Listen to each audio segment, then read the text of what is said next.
ما أكيد ما هو دبرت ها ما عليك كبرت ما تقدر كلام كده بتقول أنا بدي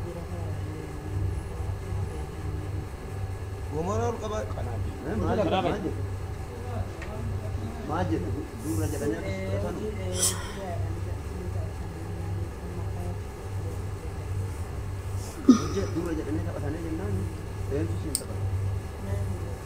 yoo yaa harka fuunee hordoftoota kabajamtoota taanaan itti argamtanii jirtu bakka jirtanitti nagaan isiniif haa baay'atu jecha egaa ammoo waan ajaa'ibaati dhugaa dubbachuu fi biyya keenya keessatti waanuma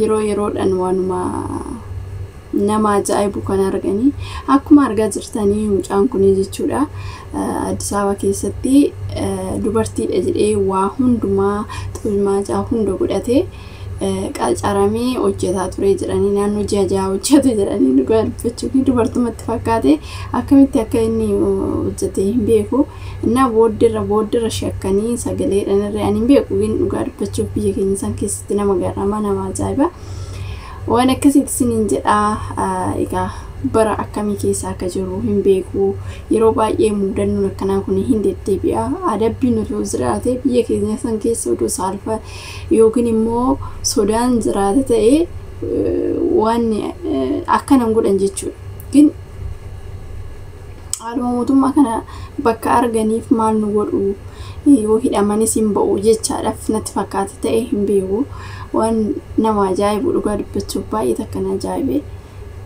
እንግዲህ biyya keenya keessatti kanatu deemaa jira isiniin jedha fakkeenyaaf amma ani beeksanii yeroo tokko dhiirri tokko hin jira dubartii fakkaatu normally dubara kan fakkaatu hin jira ግን kun immoo dubartii fakkaatu dhiiruma fakkaatu jammal gurraacha ani beeku warri qacareetee iyyuu akkamitti akka beektanii akka qacarate hin beeku jaja mana tokko hojjete jedhanii shakkanii jedhanii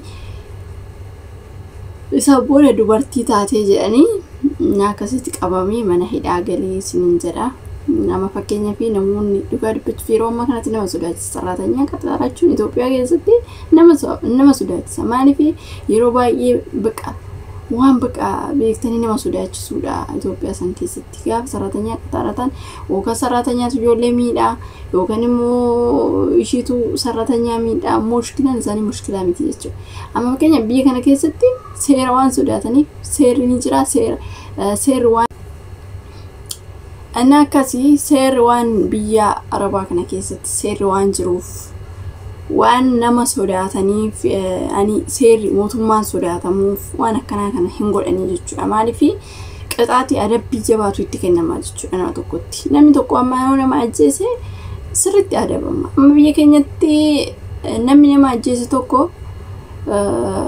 taa'ee mana hidhaa ta'ee nyaachisaa jechuudha namni keessatti baqa nama ajjeese akka bitamana hidhaatti gala kan jedhu namu injira jechuudha dhugaa dubbachuuf nama tokko ajjeese amma nuuroo waddiizim jedhee tan taa'ee nyaadhaa maaltu na dhibee kan jedhu tokko sin ajaa'ibe nama ajjeese akka bitamana hidhaa ta'a kan jedhu ajaa'iba dhugaa dubbachuuf hin ajaa'ibsiifattu odoo garuu nama ajjeese akkasumatti ajjechaan du'aa itti faradame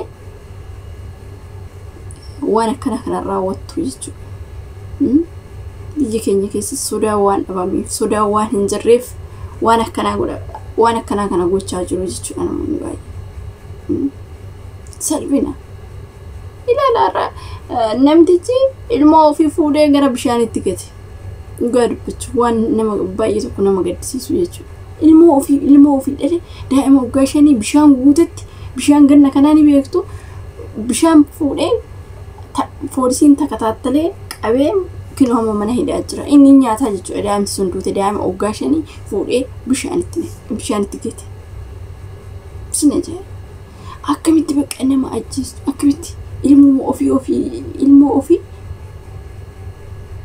biyya keenya san keessatti waan dhugaa dubbachuuf bes ani hin beeku umarratti waaqayyoon umuruma nuu kenne waan deemaa jiru gara fuulduraatti waanuma biyyattiin kun taatu nu agarsiisu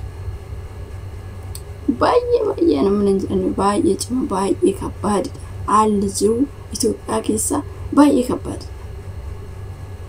Namni waliin tolu bakka ani hin beeku dhugaa dubbachuuf hedduu takka nama gaddisiisa. Haalli jireenya Itoophiyaa hedduu nama hin jedhamne nama gaddisiisa. Namni waan tolu nu hojjetu biyya lafaa tanarratti namni waan tolu nu hojjetu waan bakka waanuma irraa bushaa'u waanuma bakka ajjeechaa waanuma bakka biyyi keenya biyyaa miti lamaan nyaa'u biyyoomaan taanee nama keenyatu marsii nama keenyatu xilaata waliif ta'aa jira malee biyyoomaan taanee ammas biyyi eebbifamtuudha. Itoophiyaan eebbifamtuudha magariitudha. Lafti waan nu hin dadhabne garuu immoo namatu wal dadhabee addunyaa sana irratti jechuudha. Namni nagaan jiraatee wanni dhabamee hin jiru Itoophiyaa keessa dhugaa dubbachuuf ginni maal dhabne nagaa akkasii obboleewwan koo baay'ee takka dhugaa dubbachuuf yeroo itti ilaalanii jedhan jireenyi Itoophiyaa baay'ee takka ulfaatti. Maal irrattan kaasee mucaa kanaati irratti jechuudha. Mucaan kuni amma isa kanaan namoota meeqa takka godhisiisan dhugaa dubbachuuf namoota 5 olii. Garuu ji'a 2-3 hidhanii baasu jechuudha. Maal godhu jedhaniitu namni biraas akkas godhaa jechuudha. Ilaala.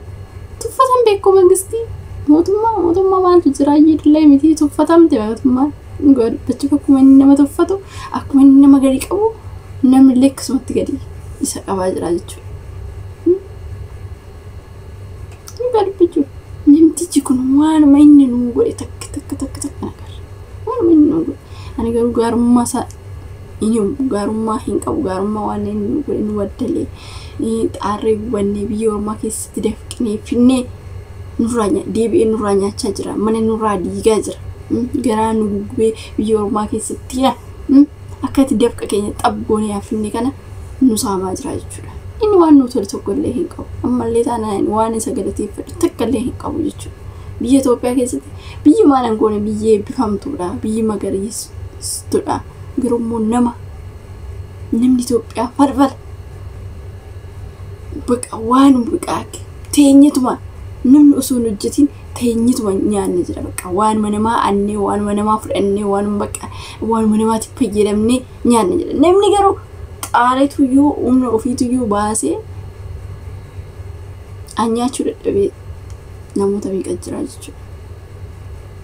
Yeroo tokko osuma hojjetin bakka beektanii qorcha walitti godhu warra qabu isaamu warra hojjetee fiduu hin tolanii ofii isaaniitii hin hojjetanii akkatti jiraata Itoophiyaa keessatti jechuudha. Biyya ormaa keessatti zanaattee fataattee jiraata jechuudha. Omaas dhabii dhugaa dubbachuuf saamuunii takkitii nyaattee hin jiraata biyya ormaa keessatti. Biyya keenya san keessatti namni waliin tolu waan sin ajaa'iba dhugaa dubbachuuf namni waliif hin tolu bakka sanumatu hiri uummatee har'aa ari'aatti jettee gaafa itti siqxe ishiin burwaa biraasii qopheessiti.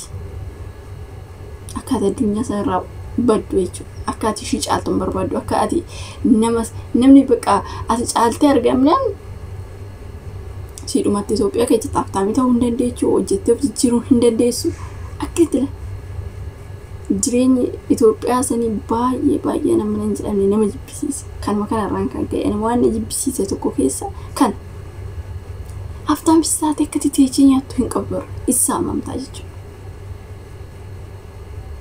Waan ajaa'ibaati.